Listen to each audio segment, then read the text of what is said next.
It's time for Rabbi Minkowicz's Weekly Torah Lesson, a place where life's most difficult questions are answered. Here with his spiritual perspective and insight, Rabbi Minkowicz. Welcome to this week's Torah lesson. This week's Torah portion is Parsha's Vezos HABRACHAH. The question of the week is, how can we achieve the greatest happiness? So in this week's Torah portion, Parsha's Vezos HABRACHAH, which actually we're celebrating this week, the holiday of Sukkot.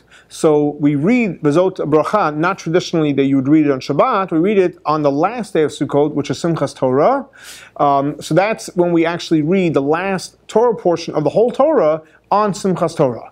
Now, what's interesting is we find that when we finish reading the whole Torah on Simchas Torah, there's tremendous joy, there's tremendous celebration, there's a lot of happiness, everyone's dancing with the Torah, and it's a real beautiful, happy celebration. As a matter of fact, come to shul and you'll really experience something very, very happy. So the question Rebbe asks, a very simple question. We know that we receive the Torah when? On Shavuot.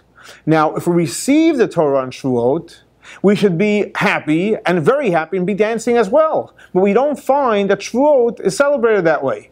Specifically, when we finish studying the Torah on Simchas Torah, when we finish for Vezos HABRACHAH, that's when we're so happy. So Rebbe asks why? Why is that by the end we have the joy versus in the beginning when we actually got the gift, that should give us the greater joy? And Rebbe explains, and here you see an important concept, and that is as follows. The reason why we are so happy in Simchas Torah, so one reason is a very simple reason, is we finished studying the whole Torah. Okay, so then you still have the question, well, why not in the beginning when we received the Torah? But there's another reason, a Kabbalistic reason why we're so happy in Simchas Torah, and that is as follows.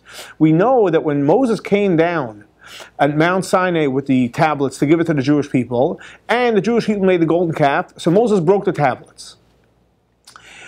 No tablets, no relationship with God. Moses went back up to heaven, came back down with the second set of tablets. When did he come down? He came down on Yom Kippur.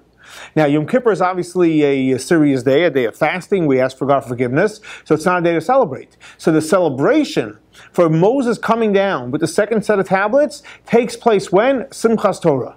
So Simchas Torah, the regular interpretation or the revealed interpretation is because we're finished studying the Torah. But the Kabbalistic interpretation is that why do we celebrate Simchas Torah so happy is because of the second set of tablets that Moses brought down on Yom Kippur. But the Rebbe points out you have a common denominator that takes place between finishing this Torah and the second tablets. What is that? In Hebrew that's called avoda b'koach atzmo. In other words, there's many gifts that we receive. And in Kabbalah, what's a gift called? Nama de ksufa, bread of shame. You didn't work for it, you didn't earn it, you got a gift. So it might be a great gift. Someone gave you this huge gift, and it's wonderful, but you did not earn it. However, something that you work for, something that you earn, that is really yours, and that is a real cause for joy and celebration. So the Rebbe says when it comes to receiving the Torah on Shavuot, we receive the gift. It's very nice, it's very wonderful, but we're not going to have tremendous joy because we didn't do anything to earn it. However, when we go through a whole year and we study Torah every single day, every single week, every single month, Simchas Torah comes around, there's what to celebrate because we worked for it. Or, for example, when we do tshuva, when the Jewish people did tshuva, they repented, they turned to God, said, God, we want to have a set of tablets, we don't want the broken ones, and God accepted that tshuva because of their work.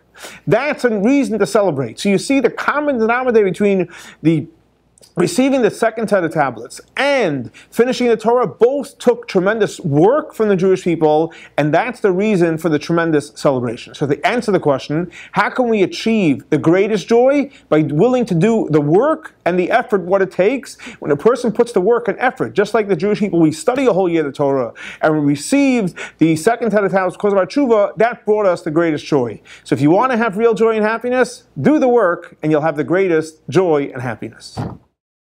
This week's Torah lesson is in memory of Baruch ben Aryeh Leib and Shlomo Ben Yosef. May their souls be elevated for the Torah that we're studying in their memory. Thanks so much for joining us for our weekly Torah lesson. For more information on Chabad, please see our website.